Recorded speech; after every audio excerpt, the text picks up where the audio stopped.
هادي له وأشهد أن لا إله إلا الله وحده لا شريك له وأشهد أن محمدا عبده ورسوله اللهم صل وسلم على نبينا محمد وعلى آله وأصحابه ومن تبعهم بإحسان إلى يوم الدين أما بعد. Kaum muslimin wal muslimat, hadirin wal hadirat jamaah salat zuhur Masjid Al-Furqan, Rumah Sakit Islam Aisyah Malang yang dimuliakan oleh Allah Subhanahu wa taala. Alhamdulillah, pertama-tama marilah kita panjatkan rasa syukur kepada Allah Subhanahu wa taala yang Allah berikan kepada kita jemaah sekalian, baik itu nikmat kesehatan, nikmat kesempatan dan nikmat-nikmat yang lainnya. Mudah-mudahan Allah Subhanahu wa taala menjadikan kita sebagai hamba-hambanya yang bersyukur atas segala nikmatnya dan menjadi hamba-hambanya yang bersabar tabah ujian saat menghadapi berbagai cobaan. Amin ya rabbal alamin. Salah satu di antara kenikmatan yang Allah berikan kepada kita jemaah sekalian yaitu adanya nikmat keluarga. Diberikan kepada Allah Subhanahu wa taala kepada kita keluarga, diberikan kepada kita pasangan yang tentunya dengan keluarga tersebut jemaah sekalian ini adalah salah satu nikmat yang perlu kita jaga dan perlu kita teguhkan. Di dalam agama kita, agama Islam, agama yang sempurna, mengatur segala sendi-sendi kehidupan seorang hamba, termasuk dalam kaitannya dengan rumah tangga. Allah Subhanahu wa taala berfirman di dalam surah Ar-Rum, A'udzu billahi minasyaitonir rajim, wa min ayatihi an khalaqalakum min anfusikum azwajan litaskunu ilaiha. Dan termasuk di antara tanda-tanda kekuasaan Allah Subhanahu wa taala itu Allah jadikan dari diri kalian pasangan supaya kalian condong kepadanya. Wa ja'ala bainakum mawaddah, dan Allah jadikan rasa kasih sayang dan rahmat. Sesungguhnya pada yang demikian itu terdapat tanda-tanda bagi orang-orang yang mau berpikir. Di dalam rumah tangga Islami jemaah sekalian ada yang namanya kewajiban seorang suami, ada yang namanya kewajiban seorang istri. Di antara kewajiban-kewajiban seorang suami kepada istrinya jemaah sekalian, ada yang sifatnya maliyah, ada yang sifatnya harta, dan ada yang sifatnya non materi atau non harta. Di antara kewajiban seorang suami kepada istrinya yaitu memberikan mahar dengan sempurna sesuai dengan kemampuannya. Termasuk di antara kewajibannya yang sifatnya materi jemaah sekalian adalah al-infaqu 'ala zaujah, memberikan nafkah kepada istrinya. Apa yang jemaah sekalian berikan kepada istri, pada pasangan kita jemaah sekalian, dari apa yang Allah berikan berupa rezeki dari jalan yang halal, maka niatkanlah itu semua dalam rangka memenuhi kewajiban kita sebagai suami, ditambah keinginan kita mengharap ridha Allah Subhanahu wa taala dan pahala di sisinya. Ini fadilahnya besar jemaah sekalian. Disebutkan dalam sebuah hadis bahwasanya memberikan nafkah kepada keluarga itu pahalanya melebihi dari sedekah yang kita berikan kepada seorang miskin. Dari memerdekakan hamba sahaya sampai pun dari infaknya jihad fisabilillah masih lebih besar nafkahnya yang dia berikan kepada keluarganya. Ketika kita berikan dengan lapang jiwa, dengan mengharap ridha Allah, maka ini insya Allah menjadi pahala yang sifatnya terus menerus bagi seorang suami kepada istrinya. Termasuk di antara kewajiban seorang suami kepada istrinya jemaah sekalian yaitu mu'asyaratuz zaujah bil ma'ruf. Hendaknya seorang suami mempergauli istrinya dengan cara yang baik. Allah Subhanahu wa taala berfirman di dalam Al-Qur'an, wa'ashiruhunna bil ma'ruf, dan pergaulilah mereka. Artinya interaksilah dengan pasangan kita dengan cara yang baik. Di antara bentuknya jemaah sekalian atau cerminannya di dalam rumah tangga, interaksi yang baik tersebut di antaranya tatyibul qawli laha wal ina bil maghari amamaha. Saya ulangi, tatyibul qawli laha wal ina bil maghari amamaha. Menjaga ucapan. Artinya seorang suami berkata-kata yang baik kepada istrinya, berkata-kata yang baik, menjauhi perkataan yang tidak baik, kemudian juga menjaga penampilannya kepada istrinya tersebut, ini termasuk salah satu hal yang sangat dianjurkan. Termasuk juga jamaah sekalian at-talatuf bizaujah, yaitu bersikap lemah lembut kepada istrinya, bersikap baik kepada istrinya, memberikan kasih sayang kepada pasangannya, termasuk hal yang dicontohkan Nabi Shallallahu Alaihi Wasallam. Bahkan lebih jauh daripada itu, Nabi Shallallahu Alaihi Wasallam disebutkan beliau jamilul ishrah, selalu baik interaksinya, indah interaksinya kepada para ummahatul mukminin. Pun demikian Nabi Shallallahu Alaihi Wasallam suka bercengkrama, suka berkomunikasi dengan istri-istri beliau, dan tidak jarang beliau bercanda dengan istri-istri beliau. Ini adalah salah satu hal yang sederhana jemaah sekalian, tetapi sangat penting di dalam kehidupan saat ini, di era media sosial, di era yang masing-masing di antara kita memiliki sesuatu yang disebut gadget yang kadang mengalihkan kita dari perhatiannya kepada istri dan anak-anaknya. Bercengkrama, berkomunikasi, kata-kata yang baik, bercanda, ini satu hal yang perlu kita maksimalkan di dalam kehidupan berumah tangga, baik kepada pasangan kita maupun kepada anak-anak kita.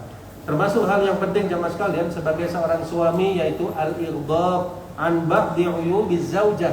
Hendaknya kita tidak memfokuskan diri, bahkan melupakan hal-hal yang sifatnya kekurangan pada pasangan kita. Ada pesan yang indah dari Nabi Shallallahu Alaihi Wasallam, la yafraq mu'minun mu'minatan. Janganlah seorang mukmin, maksudnya seorang suami, janganlah membenci istrinya. Apabila ada perangai yang tidak disukainya, masih ada perangai lain yang disukainya. Artinya jangan fokus kepada kekurangan pasangan kita, baik suami kepada istrinya maupun istri kepada suaminya. Perhatikan masih ada hal-hal yang nilainya baik, yang nilainya mulia pada pasangan kita. Karena kalau kita memperhatikan hanya kekurangannya, barangkali kita tidak akan merasa puas dengan pasangan kita. Ma'asyiral muslimin, jamaah sidang zuhur rahimani wa rahimakumullah. Termasuk hal yang penting di dalam kehidupan berumah tangga, musa'adatur rajuli zaujatahu fi khidmati a'malil bait. Seorang suami tidak segan untuk membantu istrinya di dalam apa-apa yang perlu dibantu di dalam rumah tangganya tersebut. Mungkin kita ada waktu, ada kelonggaran di rumah jemaah sekalian, kita perhatikan istri kita perlu dibantu, maka membantu hal yang tersebut, apa yang dia lakukan, ini dicontohkan oleh Nabi Sallallahu Alaihi Wasallam. Disebutkan bahwasanya Nabi Sallallahu Alaihi Wasallam yakunu fi mihnati ahlihi, beliau biasanya membantu keluarganya. Apa yang perlu dibantu, dan ini insya Allah di samping meringankan apa yang dilakukan oleh pasangan kita jemaah sekalian, ini juga bisa merekatkan kehidupan rumah tangga seorang suami bersama pasangannya.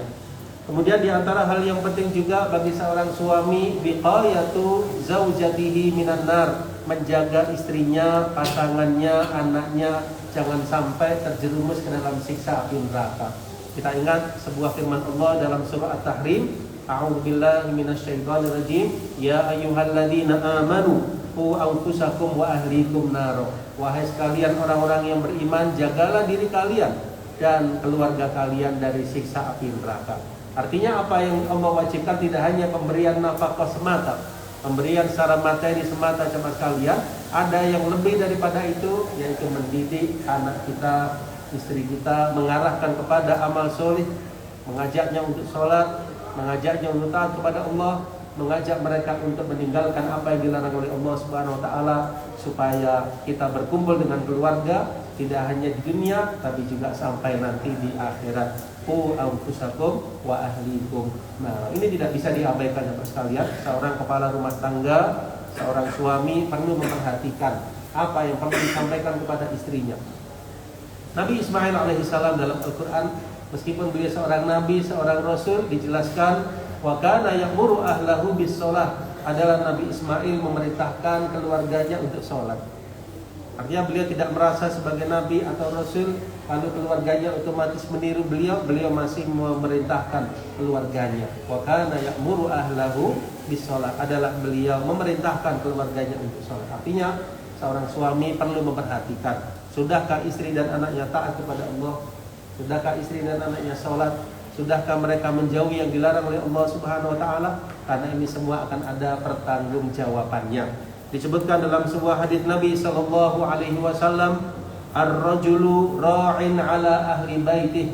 Seorang laki-laki, maksudnya seorang suami adalah pemimpin dalam kehidupan rumah tangganya, pemimpin bagi keluarganya, dan dia akan ditanya tentang kepemimpinannya. Apakah dia melalaikan, apakah dia mengabaikan, ataukah dia memperhatikan? Kalau dia memperhatikan, ya mas kalian, dia mengajak anak istrinya untuk taat, ini insya Allah menjadi salah satu ladang pahala bagi kita semua sebagai kepala rumah tangga, mencetak generasi yang soleh, yang solihah, mengajak anak istri kita untuk tidak hanya berkumpul di dunia, tapi juga sampai nanti di akhirat. Termasuk hal yang penting bagi seorang suami, jamaah sekalian, adamul idrar bizaujah. Jangan sampai berbuat yang tidak baik kepada istri kita. Jangan sampai berbuat kemudaratan terhadap istri kita. Ini ada dua, baik itu sifatnya fisik maupun non fisik. Kalau fisik berarti KDRT, kekerasan dan sebagainya, hindari. Ini termasuk hal yang dilarang dalam agama kita. Karena di dalam sebuah hadis qudsi Allah berfirman, wahai hamba-hambaku, inni haramtu dzulma ala nafsi. Aku mengharamkan kezaliman atas diriku dan aku menjadikannya di antara kalian diharamkan. Fala tadzalamu, maka janganlah kalian saling bersikap zalim. Ada kalanya non fisik jamaah sekalian mungkin berupa ucapan yang merendahkan, mungkin ucapan yang meremehkan, penghinaan dan sebagainya, maka ini hindari karena ini termasuk sesuatu yang tidak baik dilakukan seorang suami kepada pasangannya. Ma'asyiral muslimin, jamaah sidang zuhur rahimani wa rahimakumullah. Kalau tadi berbicara tentang kewajiban seorang suami kepada istrinya, maka selain itu ada kewajiban seorang istri kepada suaminya. Di antara yang ditekankan masalah kewajiban seorang istri kepada suaminya, jamaah sekalian, agar seorang istri mentaati suaminya dalam kebajikan. Taatnya kepada suami merupakan pahala bagi dirinya, dan ini termasuk salah satu jalan yang memudahkannya masuk ke dalam surga. Termasuk kewajiban seorang istri, jamaah sekalian, menjaga harta suaminya, menjaga anak-anaknya, menjaga rumahnya, dan ini termasuk sifat amanah yang luar biasa yang kalau dilakukan seorang istri, ini insya Allah akan merekatkan hubungannya dengan pasangannya, dan insya Allah akan membuat rumah tangganya lebih teguh karena dia melakukan kewajibannya sebagai seorang istri. Termasuk diantara kewajiban seorang istri, jamaah sekalian, yaitu memuliakan, menghormati suaminya, memuliakannya, dan ini termasuk hal yang dituntunkan dalam agama. Dahulu para istri salafus soleh mengatakan, di mana mereka berbicara kepada suaminya seakan-akan berbicara kepada pemimpin. Ya, artinya saking memuliakannya, saking menghormatinya, sampai seakan-akan berbicara kepada pemimpinnya, padahal dia adalah suaminya. Ini saking hormatnya seorang istri kepada suaminya. Bahkan lebih jauh Nabi SAW menyatakan, seandainya aku memerintahkan seseorang untuk bersujud kepada orang lain, pasti aku perintahkan seorang istri bersujud kepada suaminya. Artinya saking besarnya hak seorang suami, sampai seperti itu jemaah sekalian, hendaknya seorang istri memperhatikan. Insyaallah taala dengan demikian, apabila masing-masingnya melakukan kewajibannya, baik dia sebagai suami atau seorang istri, insyaallah dimudahkan rumah tangga tersebut untuk menjadi rumah tangga yang sakinah, mawaddah, warahmah. Mudah-mudahan nasihat yang singkat ini bermanfaat, terutama untuk diri saya dan para jamaah sekalian. Semoga kita dikumpulkan oleh Allah Subhanahu wa taala bersama keluarga tercinta, tidak hanya di dunia tapi juga sampai nanti di akhirat kelak, menjadi keluarga yang baik, yang berbahagia, diberkahi oleh Allah Subhanahu wa taala. Demikian yang bisa saya sampaikan, lebihnya saya mohon maaf. Billahi taufiq wal hidayah, wa akhiru da'wana alhamdulillahirabbil alamin. Wassalamualaikum warahmatullahi wabarakatuh.